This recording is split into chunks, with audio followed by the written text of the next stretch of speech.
नमस्कार दोस्तों, स्वागत है आपका आपके अपने YouTube चैनल जीएस जीनियस में।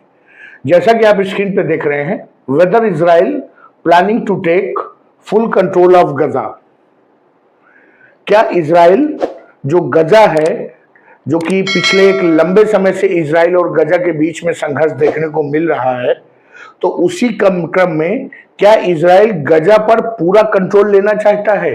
क्या पूरा नियंत्रण लेना चाहता है?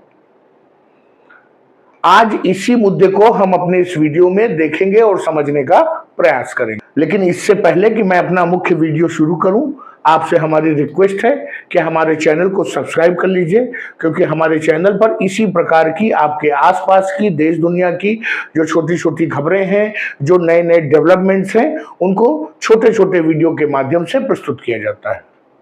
तो चलिए मित्रों, हम देखते हैं कि कैसे इजराइल गजा पर कंट्रोल कर रहा है।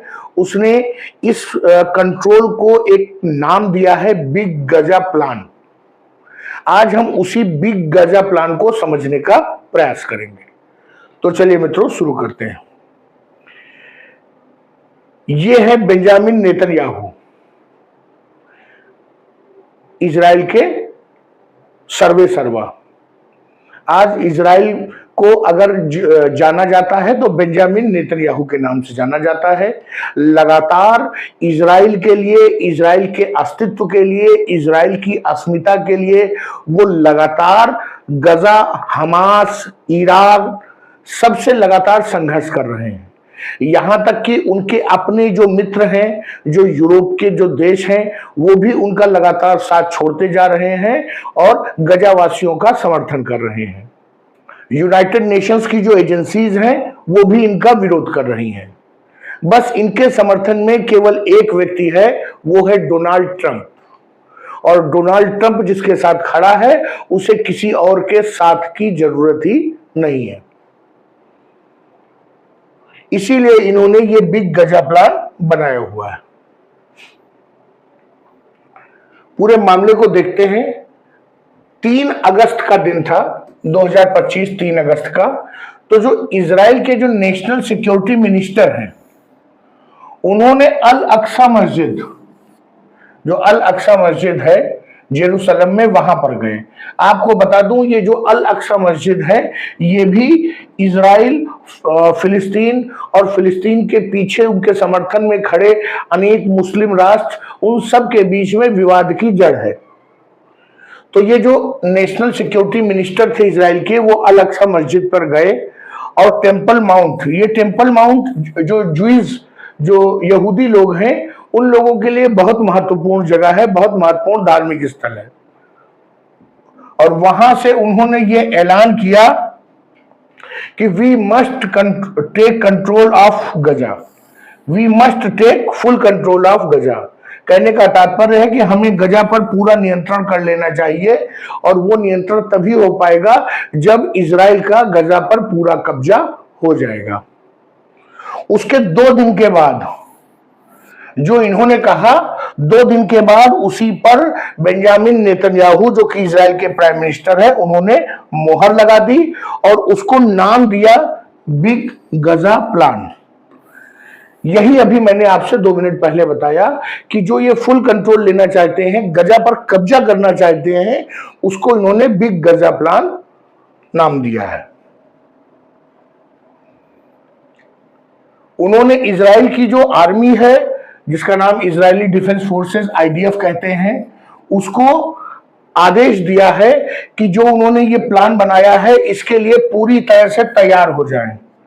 क्योंकि स्वाभाविक सी बात है कि जब अभी तक आप केवल कह रहे थे कि हम हमास को खत्म करेंगे, हम उनका आतंकी नेटवर्क ध्वस्त करेंगे, उनके छुपने की जगहों को नष्ट करेंगे, तब तक सब ठीक था।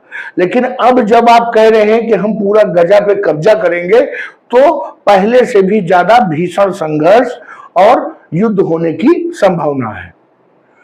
तो उन्होंने इजराइल की आर्मी को आदेश दे दिया है कि आप पूरी तरह से तैयार हो जाइए। हालांकि जो इजराइल के आर्मी चीफ हैं, उन्होंने इसका अपोज किया है, इसका विरोध किया है। उनका कहना है कि पूरे गाजा पे कब्जा करने की जरूरत नहीं है। लेकिन बेंजामिन नेतन्याहू इस समय फुल फॉर्म में हैं, उनके साथ उनकी कैबिनेट का पूरा समर्थन है, इसलिए इनकी बात मीटिंग में सुनी ही नहीं गई। अब आइए देखते हैं कि ये बिग गजा प्लान है क्या, और क्या इजराइल के लिए गजा पर जो फुल कंट्रोल ये करना चाहते हैं, पूर्ण नियंत्रण, वो व्यवहारिक भी है कि नहीं। कहने का तात्पर्य है कि ये कर भी पाएंगे कि नहीं कर पाएंगे। नेतन्याहू के अनुसार आईडीएफ तब तक गजा से बाहर पूरी तरह से नहीं निकलेगी जब तक एक एक इजरायली हॉस्टेज, अगर वो जिंदा है तो उनको वापस किया जाए, अगर वो मर गया है तो उसकी बॉडी इजराइल को सौंपी जाए। स्वाभाविक है कि ना तो हमास के पास अब सभी जिंदा होंगे, जो डेड हो गए होंगे उनका क्रिमिनेशन कर दिया गया होगा। तो एक प्रकार से कहने का तात्पर्य है कि ना हमास सारे बंधक वापस कर पाएगा, ना सभी की डेड बॉडी सौंप पाएगा, और ना कभी आईडीएफ गजा के बाहर निकलेगी। जो आईडीएफ के स्पोक्स पर्सन है, इजरायली डिफेंस फोर्सेस के जो प्रवक्ता हैं, उन्होंने कहा कि जो जो क्षेत्र हमने हमास से छीना है, क्लियर कराया है, साफ कराया है, उसको हम बफर जोन में कन्वर्ट कर देंगे और उस पर इजराइल का नियंत्रण स्थापित होगा। बफर जोन वो क्षेत्र होता है जो दो क्षेत्रों के बीच में एक ऐसा क्षेत्र रखा जाता है जो दोनों के नियंत्रण में होता है। सीमित मात्रा में दोनों लोग वहां आ जा सकते हैं, लेकिन किसी का भी पूर्ण कंट्रोल उस जगह पे नहीं होता है। तो उनका कहना है कि जो बफर जोन है, इस पर इजराइल पूरा कंट्रोल करेगा, जिससे कि जो दूसरी तरफ जो दुश्मन सेना है वो जब इंटर करेगी तो जैसे ही वो बफर जोन में इंटर करेगी वैसे ही इजराइल को मालूम चल जाएगा। ये सब उनके प्लान में है। 5 अगस्त के दिन जो इजराइल की सिक्योरिटी कैबिनेट है, उसने पूरी तरह से इसको अप्रूव कर दिया है कि अब हम गजा पर फुल ऑक्यूपाई करेंगे, पूरा कब्जा करेंगे। जो आईडीएफ चीफ हैं, जो उनका नाम है हेर्जी हेलेवी, उन्होंने अपोज किया, लेकिन उनकी बात को निरस्त कर दिया गया, कोई भी अनसुनी कर दी गई। यूएसए जो कि लगातार इजराइल के पीछे खड़ा रहा है, वो सबसे कहता है कि आप समझौता कर लीजिए, भारत पाकिस्तान से कहता है समझौता कर लीजिए, अजरबैजान आर्मीनिया से कहता है समझौता कर लीजिए, उधर जो है थाईलैंड और कंबोडिया में लड़ाई हुई, बोला वहां समझौता कर लीजिए, रशिया यूक्रेन समझौता कर लीजिए, लेकिन कभी ये नहीं कहता कि इजराइल वाले समझौता कर लें। तो इजराइल के पीछे हमेशा यूएसए का सपोर्ट है, और अगर यूएसए का सपोर्ट है तो उसे किसी और ताकत की जरूरत है ही नहीं, और वो आसानी से गजा पर पूरा चार्ज ले लेगा, पूरा कंट्रोल कर लेगा। वो बात अलग है कि उसके बाद वो यूएसए का एक पिट्ठू बन के रह जाएगा। उस गजा को इजराइल न कंट्रोल करके उसको यूएसए कंट्रोल करेगा।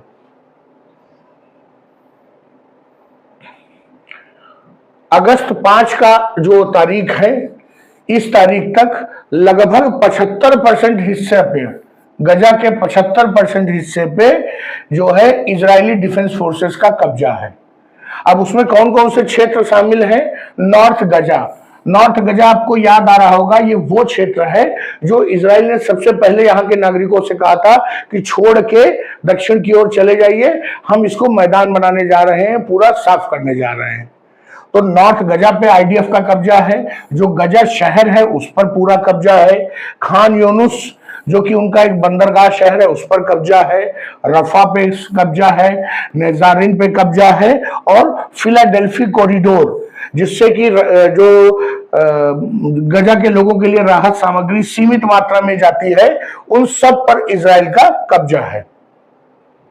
अब आप समझिए कि जरा सी तो ये जगह है और उसके भी 75% जगह पर इजराइल का कब्जा है। तो ये मान के चलिए कि लगभग इजराइल ऑलरेडी फुल कंट्रोल में है ही, बस कुछ इक्का दुक्का पैचेस को छोड़ के बाकी इजराइल ने ऑलरेडी पूरा कब्जा कर लिया है।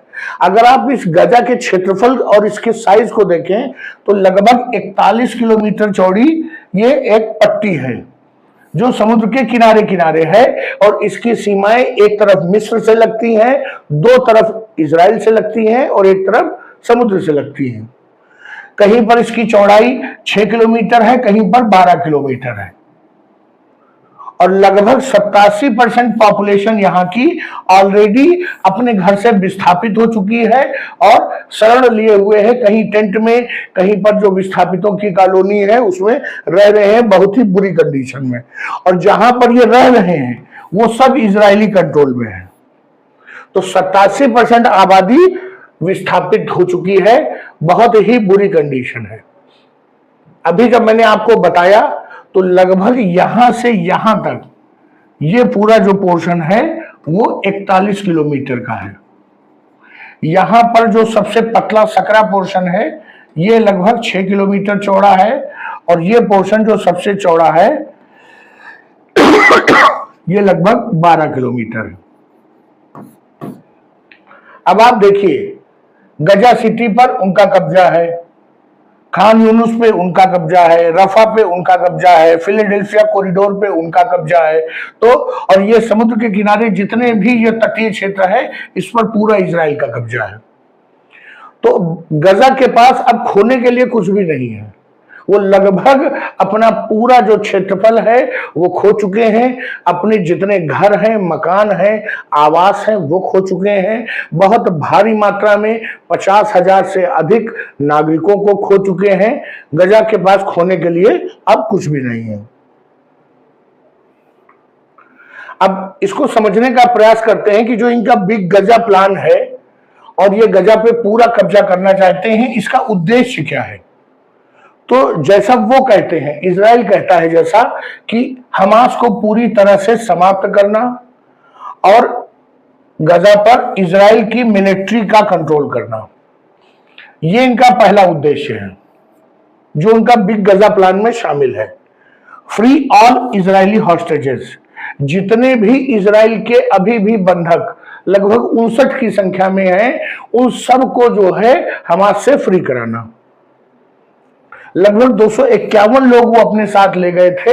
बाकी लोगों को एक एक्सचेंज प्रोग्राम के अंतर्गत हमास ने बंधकों को छोड़ा और इजराइल ने इजराइल की जेलों में बंद फिलिस्तीन के नागरिकों को छोड़ा। इस प्रकार से उनको एक्सचेंज किया गया था। लेकिन 59 लोगों का इजराइल का मानना है, उनकी जो एजेंसीज है, जो मोसाद है, उसका मानना है कि लगभग 59 लोग अभी भी हमास के कब्जे में है और जिंदा है। इसके अलावा ये बिग गजा प्लान का एक और बहुत महत्वपूर्ण उद्देश्य है कि गजा में यहूदियों को सेटल करना, अर्थात वहां में डेमोग्राफिक चेंजेस लाना। जब वहां पर अधिकांश आपकी मिलिट्री का कब्जा होगा पूरे क्षेत्र में, आप ज्यूस को वहां बसाएंगे, बाकी जो लोग हैं जो वहां पर मुस्लिम धर्मानुयायी हैं, जो फिलिस्तीनी हैं, वो एक प्रकार से दोयम दर्जे के नागरिक हो जाएंगे। इसके अलावा एक और उद्देश्य है बिग गजा प्लान का। चूंकि नेतन्याहू जिन्होंने बड़े बड़े दावे किए थे और ये कहा था कि हम सभी बंधकों को वापस लाएंगे किसी भी कीमत में, वो अपनी बात में इतना लंबा समय बीतने के बाद भी लगभग 1.5 साल हो गया है, अभी तक वो सभी बंधकों को रिहा नहीं करा पाए हैं। उनके ऊपर एक पॉलिटिकल प्रेशर है। लोगों का कहना है कि अगर आप अपना काम पूरा नहीं कर सके हैं, अपना वादा पूरा नहीं कर सके हैं, तो कुर्सी छोड़ दीजिए। तो अगर वो पूरा कब्जा कर लेते हैं और सभी बंधकों को छुड़ा लेते हैं तो ये पॉलिटिकल प्रेशर उनके ऊपर से हट जाएगा। इसके अलावा उनका उद्देश्य है कि इजराइल की जो टेरिटरी है, उसका जो क्षेत्रफल है, उसका विस्तार किया जाए, जो कि आज से नहीं, इजराइल अपने अस्तित्व में आने के साथ ही कर रहा था। उन्होंने गोलन हाइट्स कब्जा किया, जो फिलिस्तीन का क्षेत्र है उसको पूरा कब्जा कर लिया। जिसने जिसने उस पर हमला किया उसको बुरी तरह से पीटा और उसकी जमीन कब्जा कर ली। जो उनका एक पड़ोसी देश इजिप्ट है, उसका एक बहुत बड़ा क्षेत्रफल कब्जा कर लिया था, लेकिन यूएसए के इंटरफेरेंस के बाद इजराइल ने वो क्षेत्र इजिप्ट को वापस कर दिया। तो इस प्रकार से इजराइल हमेशा अपने आसपास, अपने चारों तरफ जितने भी हॉस्टाइल नेशंस हैं, वो सभी इजराइल से अपनी दुश्मनी मानते हैं। तो इजराइल का भी हमेशा मकसद रहता है कि वो अपने आसपास के जितने भी इस्लामिक कंट्रीज हैं, उनको समय समय पर पीटता रहे और अपने क्षेत्रफल को बढ़ाता रहे। तो ये है उनका बिग गजा प्लान। लेकिन बिग गजा प्लान देखने में तो बड़ा ये लग रहा है कि इजराइल कर ले जाएगा, लेकिन इतनी भी आसान नहीं है। अभी उसके समक्ष बहुत चुनौतियां हैं इस प्लान को एग्जीक्यूट करने में। पहला तो प्लान जो सबसे बड़ा अपोजिशन यह है कि भले उनकी सिक्योरिटी कैबिनेट ने अप्रूव कर दिया है, लेकिन उनके जो आईडीएफ चीफ हैं, जो सेना प्रमुख हैं, उन्होंने कहा नहीं, ये प्लान गलत है, हमें पूरा कब्जा नहीं करना चाहिए, क्योंकि स्वाभाविक रूप से जब किसी चीज पे पूरा कब्जा करने का प्रयास करेंगे तो भीषण संघर्ष होगा। हर व्यक्ति अपने अस्तित्व की लड़ाई लड़ेगा और उसमें सैनिकों को काफी क्षति हो सकती है। इसके अलावा जो अपोजिशन के लीडर हैं, उनका कहना है कि अभी तक जो आप कर रहे थे उसमें असफल रहे, अब आप एक नई योजना लेकर के आ गए हैं, इसमें भी आप असफल हो जाएंगे। तो जो विपक्ष के नेता हैं उनका भी काफी विरोध है। जो हॉस्टेजेस की फैमिलीज हैं, जो बंधक अभी भी इजराइल को वापस नहीं मिल पाए हैं, उनकी फैमिलीज का बहुत प्रेशर है नेतन्याहू के ऊपर। जगह जगह जो है विरोध प्रदर्शन होते हैं, और जब ये जो हॉस्टेज फैमिलीज हैं ये विरोध प्रदर्शन करती हैं, तो ये अकेले 59 लोगों के परिवार ही नहीं होते हैं, इनमें हजारों की संख्या में लोग शामिल हो जाते हैं और इसके लिए पूरी तरह से नेतन्याहू को दोषी ठहराते हैं। इसके अलावा जो देश हैं जिन्होंने लगातार अभी तक इजराइल का साथ दिया है, भले जो है साथ देने में दिखावा ज्यादा रहा हो, लेकिन साथ तो दिया है, चाहे वो अमेरिका के दबाव में ही दिया हो। और बहुत से इस्लामिक जो देश हैं, इस्लामिक विश्व है, उनका मानना है कि जो गजा वासियों की मुसीबतें हैं, जो वो मुसीबत में पड़े हुए हैं, एक एक दाने को मोहताज हैं, ना उनके पास खाने का राशन है, ना पीने का पानी है, ना तेल है, ना बिजली है, ना दवाइयां हैं और ना ही डॉक्टर है। उन सब के लिए इजराइल जिम्मेदार है। तो एक प्रकार से ये जो अरब और इस्लामिक वर्ल्ड है, ये भी मुखर होकर के इजराइल का विरोध कर रहा है और नहीं चाहता है कि इजराइल गजा पर पूरा कंट्रोल करे। इसके अलावा यूनाइटेड नेशंस और उसकी जो अलग अलग एजेंसीज हैं, उनका भी ये मानना है कि इजराइल गजा के लोगों पर एट्रोसिटीज कर रहा है, अत्याचार कर रहा है, जो कि उसे नहीं करना चाहिए था। हमास से उसे लड़ना था, उसने लड़ लिया। हमास लगभग समाप्त हो चुका है। थोड़े से प्रयास से, थोड़े से बातचीत से बचे हुए हॉस्टेजेस वापस हो सकते हैं, उसको लेने का प्रयास करना चाहिए, न कि जो गजा की आम जनता है उसको मिलने वाली सहायता पर रोक लगाना, जो पुनर्निर्माण के जो प्रयास हो रहे हैं उनको रोकना। इसके अलावा बीच बीच में बमबारी कर देना जो शरणार्थी शिविर हैं, ये सब जो अत्याचार है, इसका यूनाइटेड नेशंस और उनकी जो और एजेंसीज हैं वो विरोध कर रही हैं।